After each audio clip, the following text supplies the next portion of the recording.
नमस्ते सबैजनालाई, सबैजना सन्चै हुनुहुन्छ? यहाँहरू सबैले धेरै धन्यवाद मेरो अस्तिको भिडियोमा धेरै माया गरिदिनु भएकोमा। आज हेर्नु न म के गर्दैछु। आज म मेरो मम्मीले मिन्टु तेरो दाँत पोल भयो ला ब्रस गर भनेर म आज ब्रस गर्दैछु। हेर्नुहोस् त मैले कति मजाले ब्रस गरिरहेको छु, मम्मी पनि मलाई हेल्प गरिरहनु भएको छ।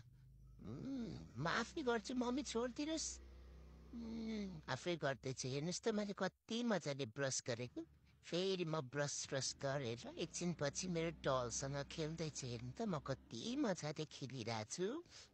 मेरो मम्मीले फेरि अस्ति मैले धेरै बाइटिङ गरेँ भनेर मेरो मम्मीले हेर्नु न हत्ती लिएर आइदिनु भएको छ। म त्यसैसँग खेल्दैछु। वाउ कति मजा हुन्छ। मेरो मम्मी फेरि जताबाट पनि भिडियो गरेको गर्ने कि हेर्नु न। ल हेर्नु यताबाट गर्न लाग्यो भने भिडियो गर्नुभएको छ, उताबाट गर्न लाग्यो भने भिडियो गर्नुहुन्छ। ए कति भिडियो गर्नुभएको। म एकछिन खेल्छु भन्यो मम्मी फेरि भिडियो गरेको गराइ ल आजलाई यति नै म गएको ल बाई।